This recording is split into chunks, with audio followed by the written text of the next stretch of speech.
Era difícil explicar cómo un corazón podía contener tanto amor y tanto cansancio a la vez. Laura Jiménez había vivido para su hijo Daniel, desde el primer aliento que él dio al llegar al mundo. Sola, sin padre para su hijo, sin mano que tomara la suya en los momentos difíciles. Solo ella y su promesa firme: tú vas a tener una vida mejor que la mía. Durante años, Laura sacrificó todo en silencio. Madrugadas eternas limpiando aulas, tardes largas planchando en casas ajenas y noches en un restaurante pequeño donde servía cafés con una sonrisa que apenas ocultaba el agotamiento. Cada billete ahorrado, cada céntimo guardado con cuidado tenía un nombre: Daniel. Él era su propósito, su mayor logro. Nunca lo vio como una carga, ni siquiera cuando el cansancio le quebraba la espalda y la soledad apretaba el pecho. Ser madre para Laura era un acto sagrado. Y soñaba desde que Daniel era pequeño con el día en que lo vería caminar hacia el altar, radiante, orgulloso. Y ella, ahí, con los ojos llenos de lágrimas, sosteniéndolo con la mirada. Cuando él conoció a Paula, Laura supuso que los cambios eran normales. El primer amor serio, las nuevas costumbres, otro tipo de familia. Intentó entender. Cerró los labios cuando Paula la corregía con desdén o cuando en las reuniones familiares sentía que la trataban como la señora que crió a Daniel, pero nunca como parte del todo. Laura aguantó, porque creía en el amor de madre y en la idea inquebrantable de que su esfuerzo algún día sería reconocido, aunque fuera con un simple gesto de gratitud. Pero el alma de una madre también se puede quebrar, y la llamada lo hizo. No creemos que sea apropiado que estés. Pero si puedes encargarte del banquete y las flores. El mundo se silenció. Laura no oyó más que el zumbido persistente en sus oídos. ¿Cómo podía su propio hijo decirle eso? La ficción que ella tejía se deshizo. Ya no había altar. Ya no había lágrimas de orgullo. Solo una ausencia insoportable, un hueco que dolía en un lugar que no sabía que tenía. Y sin embargo, incluso en ese momento, su primer impulso fue de amor. Quiero que él sea feliz. Pero algo en su interior cambió. No por odio, no por venganza al principio, sino porque entendió que, incluso el corazón más entregado, necesita dignidad para latir. La primera vez que la conocí fue en una tarde de verano. Daniel la llevó a casa con su sonrisa nerviosa y una súplica silenciosa en los ojos. Por favor, mamá, que esto salga bien. Yo, con el delantal aún puesto y las manos oliendo a ajo, salí a recibirla con los brazos abiertos y el corazón dispuesto. Paula, sin embargo, no logró ocultar ese destello fugaz de juicio en su mirada. Era como si mi casa, mi forma de hablar, mi manera de ofrecerle un vaso de agua fueran elementos curiosos que debía estudiar, más que gestos amables de alguien que quería agradarle. Desde ese día supe que algo había cambiado en mi hijo. Ya no era solo Daniel, mi niño sensible que de pequeño me dejaba notitas en la alhace, diciendo «te quiero, mamá». Era Daniel, el novio de Paula. El joven que hablaba de cenas formales, clubs exclusivos y escapadas a destinos que no podía pronunciar correctamente. Empezó a dejar de venir a casa con la misma frecuencia. Las llamadas se hicieron esporádicas y las conversaciones cortas. Ella era educada, claro. Nunca alzaba la voz ni decía algo frontalmente hiriente. Su talento estaba en lo sutil, en ese «gracias, señora», con tono distante, en corregir la forma en la que pronunciaba ciertas palabras, o al insistir en que en su familia se hacía diferente. Con cada revisión a mi mesa, con cada gesto desaprobador, Paula colocaba un ladrillo más en el muro creciente entre mi hijo y yo. Lo peor era la mirada de Daniel. Esa mezcla de incomodidad y culpa que a veces me lanzaba, como si estuviera atrapado entre lo que era y lo que aspiraba a ser. Y aún así, yo seguía sonriendo. Seguía cocinándole sus platos favoritos cuando venían, acomodando flores frescas en la mesa, haciendo espacio en mi vida para ella. Pero las visitas decrecieron hasta casi desaparecer. Una Navidad me llamó para decirme que la pasarían con los padres de Paula. Ese día cené sola, con velas encendidas y una tarjeta sin firmar que decía «Gracias por todo, mamá». La distancia dejó de ser física. Se volvió silenciosa, profunda y definitiva. Yo seguía amándolo, pero ya no podía alcanzarlo. Cuando vi el nombre de Daniel en la pantalla del móvil, el corazón me dio un vuelco.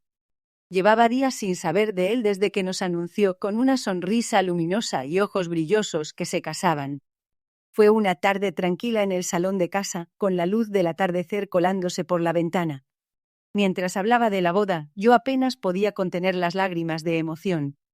Aquel niño al que había enseñado a caminar, al que había cuidado en noches enteras de fiebre, al que había vestido con esmero para su primer día de colegio. Ahora daba un paso tan grande. Tenía los ahorros preparados. Durante años había apartado cada euro posible, de pequeños trabajos los domingos, de horas extras, de costuras hechas hasta altas horas de la noche. Había soñado con ese día tanto como él, tal vez más. Pero esa llamada lo rompió todo. Mamá, Paula y yo hemos estado hablando. Empezó, con ese tono que usan los que ya han tomado una decisión y buscan suavizar su caída. Bueno, verás, la ceremonia será muy íntima. Hemos decidido que venga solo gente cercana. ¿Gente cercana? Pregunté, sintiendo el frío trepar por mi espalda. Sí, gente que encaje con el ambiente. El aire se espesó. Mi boca se quedó seca. No supe si responder o dejarlo continuar, esperando que todo fuera una mala interpretación. Pero continuó. No queremos que te sientas mal. Agradecemos mucho que quieras colaborar con nosotros. De hecho, pensamos que podrías encargarte de todo el banquete, la decoración floral. Tú sabes, como dijiste que ayudarías. Me sentí temblar. No cabía en mi cabeza. Me estaban dejando fuera de ¿la boda? Y aún así, ¿pretendían que yo pagara? El silencio pesaba entre nosotros. Yo no encontraba palabras, y él no parecía notarlas. Todo tiene que quedar perfecto, añadió. Paula quiere asegurarse de que sea elegante, que no se note que... Bueno, que lo organizamos con ayuda. Con ayuda. Esa palabra me atravesó. No era ayuda, eran mis años de sacrificio, de desvelos, de amor incondicional. Colgué antes de que terminara la llamada. Me senté en el sofá con las manos heladas. Fue entonces que entendí que no me estaban dejando fuera de un evento. Me estaban dejando fuera de su vida. El día que Daniel me llamó para darme la noticia, sentí que el corazón me estallaba en el pecho. Mamá, nos casamos, dijo, y yo apenas pude contener las lágrimas de emoción. Imaginé ese momento durante años. Su sonrisa al verme en primera fila, mi mano temblorosa arreglando su corbata, su mirada buscando la mía antes de dar el sí. Había soñado con ese día como una recompensa por cada noche sin dormir, cada turno doble, cada plato que yo no comí para que él sí pudiera. Me aferré a esa ilusión incluso cuando todo empezó a cambiar. Desde que Paula entró en su vida, noté un muro que se alzaba lento pero firme entre nosotros. Se empezó a disculpar por mi manera de hablar, por mi ropa, por mi casa. Me corregía, me interrumpía, me pedía que hablara menos cuando estaba su novia. Aún así, yo me decía que era una fase, que el amor que le di no podía desvanecerse tan fácil. Había una boda en el horizonte, y yo quería estar allí. Guardaba cada billete que podía, hacía cuentas mentales, planeaba cómo ayudarles a que todo fuera perfecto. Mi ilusión era ser parte, no solamente pagar. Entonces llegó esa llamada. Mamá, Paula y yo creemos que es mejor que no estés en la ceremonia. Es algo más. Privado. Entre amigos, ya sabes. Pero igual esperamos que ayudes con el banquete, las flores, eso que tú querías aportar. Recuerdo que se me fue el aire. No supe si colgar o gritar, pero no hice ni una cosa ni la otra. Solo murmuré, claro, hijo, lo que necesites. Colgué y me quedé sentada en la cocina, las manos quietas sobre la mesa, como si el tiempo se hubiese detenido. Me dolía el pecho de manera silenciosa. No era solo el rechazo, era la frialdad, el descaro. Me convertían en proveedora, pero no en familia. En una sombra con cartera, no en la mujer que lo había llevado 9 meses, y 19 años más, en el corazón. Esa noche lloré sin hacer ruido. Nadie debía verme romperme. En esa casa ya no había aplausos, ni abrazos que valieran la pena. Había una madre invisible con obligaciones, pero sin lugar. Me miré al espejo aquella mañana, intentando convencerme de que estaba bien. Había preparado mi mejor sonrisa, tan pulida y ensayada que a ojos ajenos parecía genuina. Pero detrás de esos labios curvados flotaba una tristeza que no sabía cómo obligar a irse. En mi pecho, el silencio era denso. Era como si el eco de cada desprecio rebotara una y otra vez, acumulando polvo en M. Y alma cansada. El mensaje frío de Daniel seguía grabado en mi memoria como si alguien lo hubiese tallado con calma en una piedra congelada. No es apropiado que estés en la ceremonia, me lo dijo con voz temblorosa, pero sin detenerse, sin mirar atrás, como quien recita algo aprendido de memoria. Aún así, Nos haría ilusión que te encargues del banquete y los arreglos florales, lo dijo así. Como si mi papel fuera solo ese, poner la mesa, adornar el escenario, desaparecer. Esa tarde fui al vivero donde trabajé media vida. Me conocen por mi empeño, por mis manos diligentes y mis consejos sobre calas que dan suerte o ramos que hablan sin palabras. Mientras envolvía margaritas para una clienta, noté que mi sonrisa automática se derrumbaba levemente en los bordes. Apoyé los dedos en el mostrador de madera y respiré hondo. No debía llorar delante de nadie. Ya lo haría en casa encerrada, donde el eco no me delatara. Intentaba comprender. Buscaba excusas que suavizaran la herida. Tal vez Paula lo obligó, quizás lo dijo sin pensar. Pero al rato observaba las cuentas que con tanto esfuerzo había ido ahorrando para su boda, dinero guardado en sobres dentro de una caja de té vieja, y me preguntaba si el amor de madre me había vuelto invisible. Ese día, al llegar a casa, me senté frente a la ventana. Mi casa no es grande, pero la luz cae como oro sobre las cortinas blancas. Miré la calle vacía mientras sostenía una foto de Daniel con 6 años, disfrazado de astronauta. Me juré cosas que jamás había pronunciado, si tenían la cortesía de apartarme. Yo tendría la dignidad de responder en mi propio lenguaje, el de la firmeza callada de una mujer que ya no desea ser recompensa ni sacrificio. Y en ese instante, mientras aún tenía lágrimas en los ojos, mi sonrisa, la real, la herida, se desvaneció por completo. Y me vi, por primera vez, sola, dolida. Suficiente ese día, yo solo quería saber a qué hora debía visitar el salón para confirmar los arreglos florales. Ni siquiera esperaba hablar con Daniel, apenas si había tenido noticias suyas desde la llamada en la que me dijeron con una frialdad que aún me retumba en el pecho que no estaría invitada a su boda. Pero aún así, quería hacerlo bien. Por él. Tomé el teléfono para buscar el número de la decoradora, y sin querer abrí una conversación que no me era familiar. El grupo se llamaba La Boda de Ensueño. Mi pulgar dudó un segundo antes de deslizar hacia arriba. Vi 3 nombres, Daniel, Paula y una tal Margot, Wedding Planner. Ese grupo. No debería haber estado ahí. Supuse que se trataba de algún error, algo temporal. Pero lo que leí quebrantó algo dentro de mí que jamás pensé que podía romperse más. Empezaba con una foto mía, sonriente pero sudada, cargando muestras de telas. Abajo, Paula escribió, listo el catálogo de la modista del barrio. Pena ajena. Daniel respondió con un emoji riéndose. Paula añadió, que se dedique al mantel, para eso sirve. Margot escribió, está confirmado que N. ¿O viene? Porque si aparece, va a arruinar todas las fotos con su cara de mercadillo. Mi corazón bombeaba rápido, pero mis dedos temblaban lentos. La conversación continuaba, cada frase una astilla. Que no se le ocurra ponerse algo brillante. Ya bastante con que parezca la señora de limpieza. Bueno, al menos es útil. Que pague. Y que se mantenga lejos, escribió Daniel. Mi hijo. Me llevé la mano al pecho. Sentí que el mundo se me encogía, que todas esas noches sin dormir, esas veces que me privé hasta de medicinas para no arruinar los estudios de Daniel, se volvían invisibles en ese instante. ¿Invisible yo? Como si nunca hubiera sido su madre, solo una sombra con billetera. Tomé aire. Salí al pequeño balcón de mi piso y me senté en una silla raída por el tiempo y los sueños pospuestos. Las voces del grupo todavía vibraban en mi mente. Pero ya no lloré. Tenía los ojos secos y una calma rara, la calma justo antes de una tormenta bien pensada. Habían escrito mi humillación, pero yo escribiría mi respuesta. Nunca imaginé que el corazón pudiera doler de tantas maneras a la vez. Me habían robado una ilusión, una que cultivé durante años entre turnos de limpieza, platos sin lavar y noches en vela cosiendo zapatos para poder pagarle a mi hijo una educación, una vida sin carencias. Siempre pensé que aunque no tuviéramos lujos, nos teníamos el uno al otro. Y eso bastaba. Cuando vi el mensaje en aquel grupo de WhatsApp, creí que me iba a desmayar. No por las palabras frías y mezquinas, sino por sentir que mi hijo. Daniel. Las leía y no decía nada.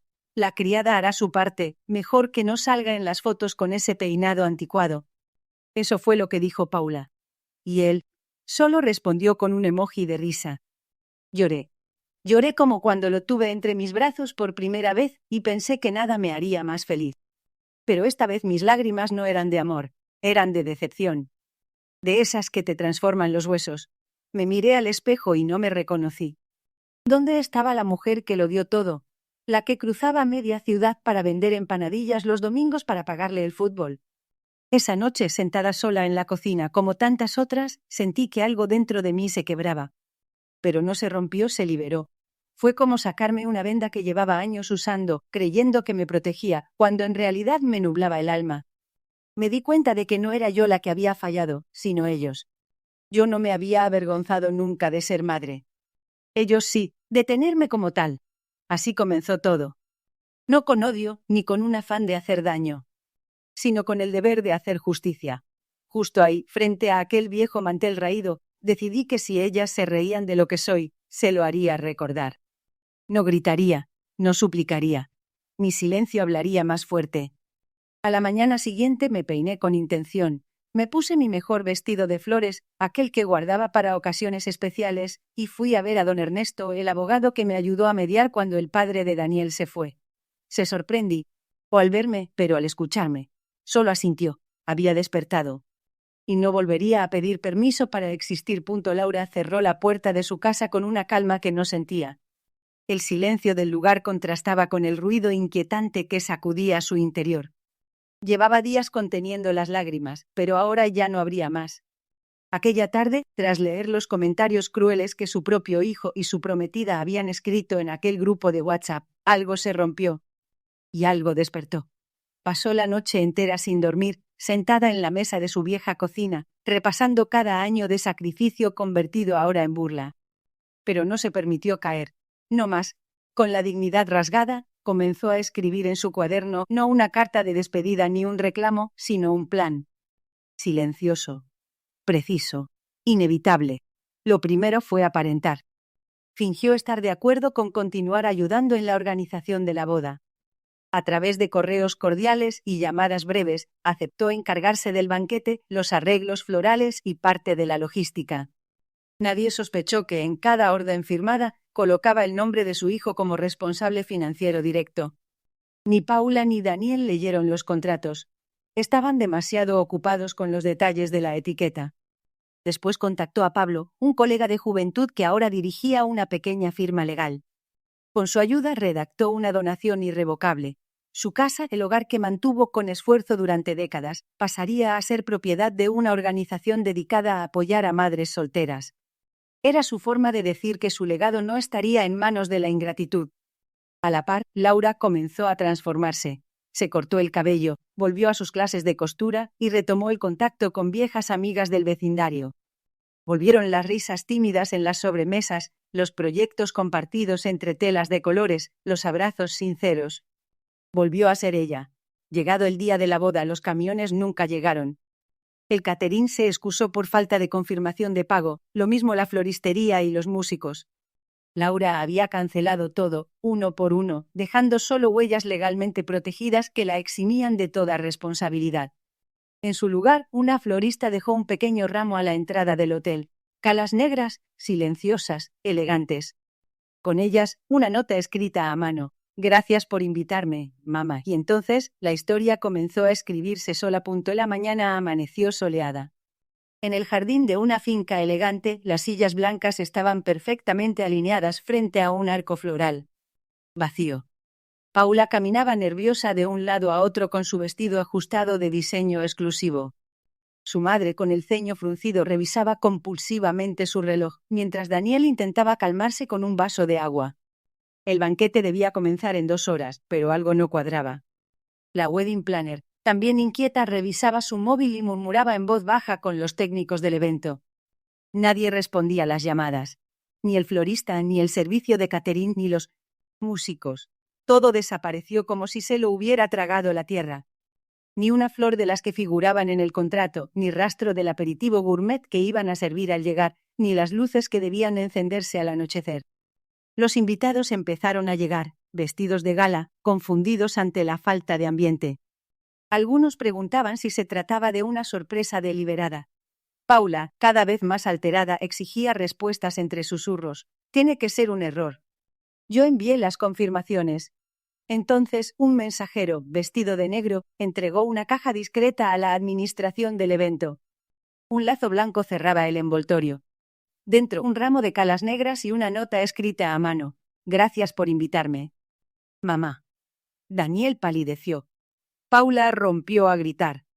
La wedding planner, al leer la nota, supo que todo había sido orquestado con precisión. No fue un accidente. Fue una elección. Y justo en ese instante, los móviles empezaron a vibrar.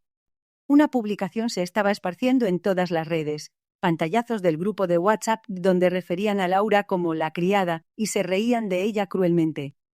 Acompañaban las imágenes una carta sincera, escrita desde el corazón de una madre que, sin rencor, explicaba por qué había tomado la decisión de desaparecer. La multitud, atónita, guardó silencio. Algunos susurraban. Otros comenzaban a irse sin probar bocado, sin música, sin brindis. El día perfecto se transformó en una escena de lamento. Daniel, inmóvil, sostenía el ramo oscuro. Paula, sin lágrimas ya, sentía como su mundo dorado comenzaba a resquebrajarse, no por un accidente, sino por el eco del desprecio que habían sembrado. Y Laura, lejos, tomaba té tranquila, rodeada de mujeres que la miraban con respeto. En su rostro había tristeza, sí, pero también una calma nueva. Porque a veces la ausencia dice más que cualquier palabra. El cielo estaba cubierto de nubes grises, como si presintiera el espectáculo melancólico que estaba a punto de desarrollarse. El majestuoso jardín del hotel donde Daniel y Paula habían planeado su ceremonia brillaba sin calor, impecable pero vacío de alma. Desde muy temprano los coordinadores del lugar empezaron a llamarle frenéticamente a la pareja. No había llegado el banquete, no había flores, ni músicos, ni ningún proveedor daba señales de vida. Paula, vestida con un traje hecho a medida y rodeada de damas de honor confusas, entró en crisis cuando le informaron que todo estaba cancelado. Daniel sacó su móvil con desesperación, marcando a todos los números posibles. Nadie respondía. En medio del caos, un repartidor apareció frente a la entrada principal. Vestía de uniforme sencillo y sostenía en sus manos un ramo envuelto en papel crema. Pidió por nombre a Paula Martínez. Al recibirlo, ella pensó en algún gesto de consuelo. Pero al desenvolver las flores, lo que encontró no fueron rosas blancas ni lilas delicadas, sino 14 calas negras, elegantes y sobrias. En el centro del ramo descansaba un sobre de cartu, lina marfil, cerrado con un liso sello de cera roja. Daniel lo tomó con manos temblorosas, reconociendo la caligrafía de su madre. Dentro, una simple nota: gracias por invitarme, mamá. Apenas unas palabras, pero cargadas del peso de la historia que llevaban detrás. En cuestión de minutos, las redes estallaron. Laura había publicado, sin rencores pero con firmeza, capturas del grupo de WhatsApp en el que se burlaban cruelmente de ella. Sus risas compartidas, sus comentarios humillantes, frases como «que se quede con su barrio» o «que nos pague pero ni se vista». Junto a esas imágenes, Laura escribió una carta serena. Hablaba de su amor incondicional, de sacrificios silenciosos, de cómo el corazón de una madre puede aguantarlo todo.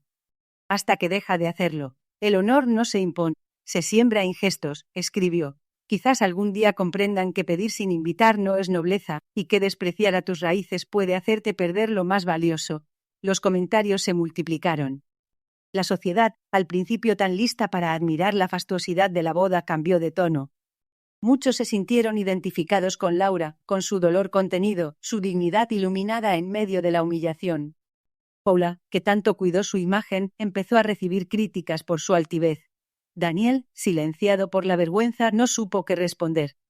Esa tarde, cuando los invitados se marcharon confundidos, cuando las sillas quedaron vacías y los manteles sin decorar, Laura se sentó en una cafetería cercana con su nuevo grupo de amigas. Ninguna de ellas tenía trajes caros ni apellidos de renombre. Pero todas sabían mirar a los ojos y decir: «Te mereces respeto». Y eso valía más que cualquier vestido de novia o boda soñada. El aire de aquel sábado por la mañana olía a primavera y algo más. Ansiedad, arrogancia flotando como un perfume caro entre los muros de la finca Martínez. Los invitados comenzaban a llegar ataviados con trajes caros, esperando una boda de cuento. Mientras tanto, Laura se levantaba sin prisa.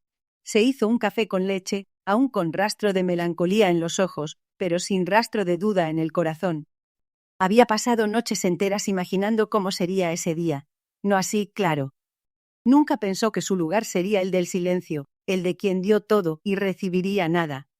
Pero la humillación, cuando alcanza cierto nivel, no se llora, se transforma. Laura lo había hecho. En las últimas semanas tejió su venganza con la misma precisión con la que solía coser los vestidos escolares de su hijo. Cada flor, cada mesa, cada plato. Todo estaba listo para suspenderse con una sola confirmación pendiente. Y Laura había sido detallista. Contratos todos a nombre de Daniel, pagos por confirmar. Y el ramo de calas negras elegantes, silenciosas y rotundas, viajaba rumbo a la finca con un sobre pulcramente sellado. La nota dentro era breve, pero letal. Gracias por invitarme. Mamá. A las 11 debían comenzar a llegar las flores. A las 12, el banquete. Pero no llegó nada. Invitados comenzaron a murmurar. Paula ordenaba con nerviosismo, y Daniel intentaba llamar a cada proveedor. Nadie respondía. Una angustia creciente palpitaba en el ambiente. Fue entonces cuando Laura subió las capturas al mundo. En su voz temblorosa pero firme leía una carta que se volvió viral en menos de una hora. Me dijeron que no había lugar para mí. Tal vez no fue su intención hacerme daño, pero lo hicieron. Durante años soñé con este momento. Para sentir que no formaba parte, solo funcionaba como herramienta. Las capturas de las burlas, los audios sarcásticos y los emojis crueles provocaron una ola de indignación. La elegante finca, ahora plana y sin decorado, se convirtió en escenario de un bochorno público. Influencers, medios e invitados compartieron los detalles con rapidez imparable. Laura no insultó, solo mostró. Mientras tanto, ella atendía su nueva tiendita pequeña, pero llena de luz, rodeada de mujeres que la admiraban. No lloró ese día, sonrió, no por daño ajeno, sino porque al fin comprendió su propio valor. El de una mujer que no necesita estar en una foto para ser inolvidable. Entre las paredes vacías del salón de bodas, Daniel respiraba con dificultad. El murmullo incómodo de los invitados se había convertido en un zumbido insoportable. Paula estaba roja, enojada, al borde del colapso. Todos le preguntaban qué había pasado, por qué no había flores, por qué no había comida, por qué esa boda parecía abandonada. Las cámaras ya no grababan sonrisas, sino confusión. Y en medio de ese caos, él revisaba una y otra vez su móvil. Allí estaban, las capturas, las palabras llenas de desprecio que sin mirar atrás, él mismo había escrito junto con Paula. Palabras que ahora flotaban en redes sociales, amplificadas por miles de compartidos, comentarios y apoyo a una mujer que había sido reducida, traicionada y luego olvidada. Su madre. La nota aún estaba en su bolsillo. El ramo de calas negras seguía en su envoltorio cuidadosamente colocado al pie del altar improvisado. Un mensaje simple, doloroso, lleno de una fuerza que él ya no reconocía, pero que en otro tiempo lo había sostenido. Gracias por invitarme. Mamá. El eco de aquellas 5 palabras lo perseguiría. Porque en realidad no la había invitado. La había excluido como si fuera una sombra. Como si sus años de sacrificio no contaran. Como si sus manos, endurecidas de trabajo, no merecieran sostener su alegría. Quiso llamarla. El número aún era el mismo, pero cada vez que lo intentó, la llamada no fue contestada. Laura, en su nueva tienda, atendía clientes, reía con otras mujeres, tejía historias con hilos de dignidad. Estaba viva, entera, y ya no lo esperaba. Paula se quedó sola en la terraza, intentando calmarse mientras su teléfono también estallaba de mensajes. Su reputación, antaño impecable, ahora era sinónimo de desprecio y arrogancia. Su padre, furioso, le comunicó que la luna de miel sería cancelada. Una familia que no respeta, no representa a la nuestra. Había dicho. El salón se fue vaciando en silencio, las mesas desnudas, sin un brindis, sin un vals. Daniel observó todo sin moverse, como si pudiera despertar y que todo esto fuera una pesadilla. Pero no lo era. En ausencia de su madre, se quedó solo. Un hijo. Sin madre. Esa mañana el sol entraba por la ventana de forma diferente. No era más brillante ni más cálido, pero algo en mí había cambiado, y eso hacía que todo pareciera nuevo. Me miré en el espejo al colocar el letrero en la entrada de mi tienda. La dignidad no se hereda, se gana. Las letras doradas brillaban con timidez sobre la madera clara, como ese primer paso que uno da después de mucho caer. Volver a coser no fue solo reencontrarme con una habilidad dormida. Fue abrazar las costuras invisibles que me sostenían por dentro. Cada hilo que unía telas no era solo parte de una prenda, eran pedazos de mí remendados con paciencia. Rediseñé vestidos de fiesta para mujeres que, como yo, sabían lo que costaba brillar sin permiso. Atendí a clientas con historias parecidas y entre agujas y tazas de café compartíamos risas, cicatrices y pequeños triunfos. En el fondo de la tienda reservé un rincón para enseñar. Madres solteras, mujeres mayores sin experiencia, jóvenes madres sin apoyo, venían a aprender y cosían sus sueños conmigo. No era solo un curso, era un espacio de recuperación. Una de ellas me dijo un día: aquí uno se vuelve a sentir parte de algo. Y con eso me bastaba, porque yo también lo sentía. Caían las semanas y aunque los mensajes de Daniel llegaban primero tímidos, luego más insistentes, yo no respondía. No por rencor, sino porque había aprendido a no buscar amor en lugares ausentes. Comprendí que dejarlo ir no era olvido, sino respeto por lo que fui y lo que me niego a seguir siendo. A veces, alguna clienta mencionaba con tono bajo que el hijo de la modista era ahora recordado por algo muy distinto a su boda soñada.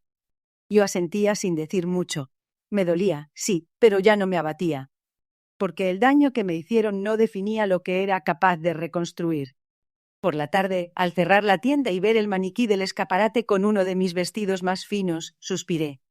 No era un gran local ni aspiraba a ser el más lujoso, pero era mío. Y cada prenda hablaba de una mujer que no se rindió. Ese invierno las agujas tejieron más que ropa, tejieron una vida nueva.